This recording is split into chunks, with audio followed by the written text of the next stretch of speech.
Akashvani Bhuj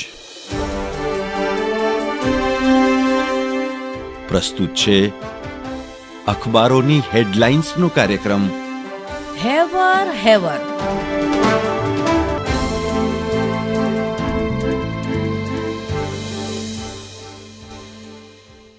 sir pay લાલ ટોપી રૂસી ફિર ભી દિલ હૈ હિન્દુસ્તાની. આ છે કચ્છ મિત્રના પહેલા પાનાની હેડલાઇન. નમસ્કાર, હું ચિત્રા ચૌધરી. બોમ્બ અને બંદૂકો વચ્ચે શાંતિના પ્રયાસ સફળ થતા નથી. રશિયાના પ્રવાસમાં પુતિન સમક્ષ વડાપ્રધાન નરેન્દ્ર મોદીનો સ્પષ્ટ સંદેશ. નિર્દોષ બાળકોના મોત હૃદયદ્રાવક ગણાવ્યા. શાંતિ કાજે ભારત સહયોગ આપવા તૈયાર. મોદીને રૂસનું સર્વોચ્ચ સન્માન. કચ્છ મિત્રના છેલ્લા પાને વરસાદના સમાચાર. સાંજ પડે ને નભ વરસે. કચ્છમાં સાર્વત્રિક મેઘમહેર. દસેય તાલુકામાં 1.5 થી 4 ઇંચ વરસાદ. ભુજમાં બીજા દિવસે ઝાપટું. તાલુકામાં 1 થી 1.5 ઇંચ. નખત્રાણામાં 1 થી 4 ઇંચ મહેર થતા વિસ્તાર તરબતર. ગાંધીધામમાં 3 ઇંચ. અંજારમાં 1.5 થી 2 ઇંચ. તરસ્યા અબડાસામાં 1 થી 1.5 ઇંચ જેટલી હેલી આવતા ખેડૂતો ખુશ. છેવાડાના લખપત તાલુકામાં 1.5 થી 2 ઇંચ મેઘકૃપા. ભચાઉ, રાપર, વાગડમાં પણ ઝાપટા પડતા ખુશી. મુન્દ્રા તાલુકામાં 1.5 થી 1 ઇંચ વાવણી લાયક. માંડવી શહેર તાલુકામાં ભારે ઝાપટા.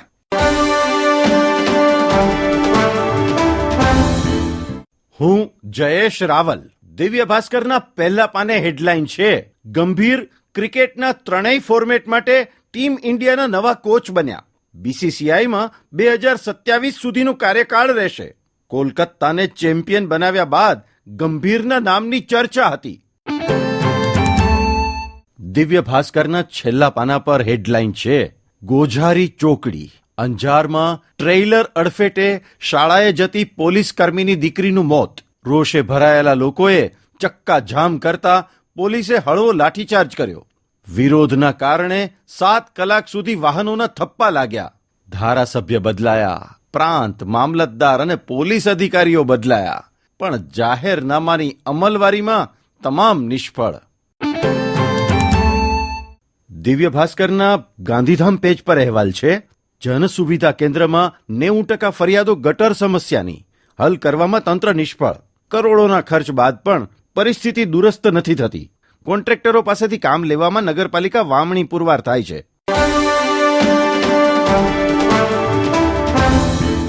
હું કેવિન સોની. ગુજરાત સમાચારની કચ્છ આવૃત્તિમાં છેલ્લા પાને સમાચાર છે, 49 લાખનો વેરો ભરપાઈ ન કરતા રાપર માર્કેટ યાર્ડને પાલિકાનું સીલ. 120 વેપારીઓએ વર્ષોથી વેરો ભર્યો નથી. રાપર નગરપાલિકાની ટીમ સીલ મારવા જતા વેપારીઓમાં ફડફડાટ મચ્યો. વેરાની રકમ તાકીદે ભરી દેવા પાલિકાની ચીમકી.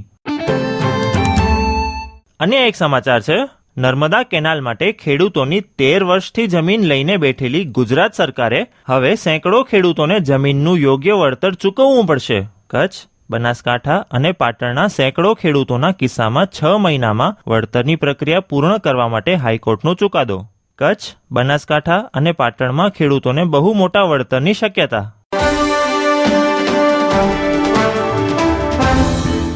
હું શ્વેતા સુથાર. સંદેશના છેલ્લા પાને સમાચાર છે, હત્યાના પ્રયાસ કેસમાં સસ્પેન્ડેડ કોન્સ્ટેબલ નીતાના જામીન રદ. દારૂ ભરેલી થાર પોલીસ પર ચડાવવાના કેસમાં જામીન સામે અપીલમાં હુકમ. ચકચારી કેસમાં ભચાઉની અધિક સેશન્સ કોર્ટે કસ્ટડીમાં લેવા હુકમ કર્યો. અન્ય એક સમાચારમાં અમદાવાદની એલડીની હોસ્ટેલમાં માંડવીના વિદ્યાર્થીનો આપઘાત. કેમિકલ એન્જિનિયરિંગમાં સેમિસ્ટર 4માં વિદ્યાર્થી અભ્યાસ કરતો હતો. 9 દિવસ પહેલા વિદ્યાર્થી પરીક્ષામાં મોબાઈલ સાથે પકડાયો હતો. હું Neeraj Machhar. BMW hit and run case. મહિલાને 1.5 કિલોમીટર સુધી કારથી ઢસડીને લઈ ગયો. દિવ્ય ભાસ્કરના સમાચાર. હિટ એન્ડ રનની આ ઘટના 7 જુલાઈના રોજ સવારે 5:30 વાગે બની, જ્યારે વરલીના કોલીવાડા વિસ્તારમાં રહેતા પ્રદીપ નખવા અને તેમની પત્ની કાવેરી નખવા બંને દરરોજ સાસુન ડોક પર માછલી ખરીદવા જતા હતા. આ દરમિયાન એટ્રિયા મોલ પાસે પાછળથી એક પૂરપાટ ઝડપે આવતી BMW તેમને ટક્કર મારી હતી. ટક્કર એટલી જોરદાર હતી કે સ્કૂટી પલટી ગયું અને બંને પતિ પત્ની કારના બોનેટ પર પડ્યા હતા. પોતાને બચાવવાના પ્રયાસમાં પતિએ તરત જ બોનેટ પરથી કૂદકો માર્યો, પરંતુ પત્ની ઊભી થઈ શકી નહીં. ભાગી જવાની ઉતાવળમાં આરોપીએ મહિલાને કચડી નાખી અને કારથી દૂર ઢસડીને લઈ ગયા. આ પછી આરોપી મિહિર શાહ અને તેનો ડ્રાઈવર કાર લઈને ભાગી ગયા હતા. ઈજાગ્રસ્ત મહિલાને મુંબઈ સેન્ટ્રલની નાયર હોસ્પિટલમાં લઈ જવામાં આવી હતી, પરંતુ ત્યાં સુધીમાં તેમનું મોત થઈ ગયું હતું. ગઈકાલે સાંજે 5 વાગ્યે ધ ઇકોનોમિક ટાઈમ્સે લખ્યું, મુંબઈ પોલીસે 14 ટીમો બનાવી 3 દિવસ બાદ મિહિર શાહની કરી ધરપકડ.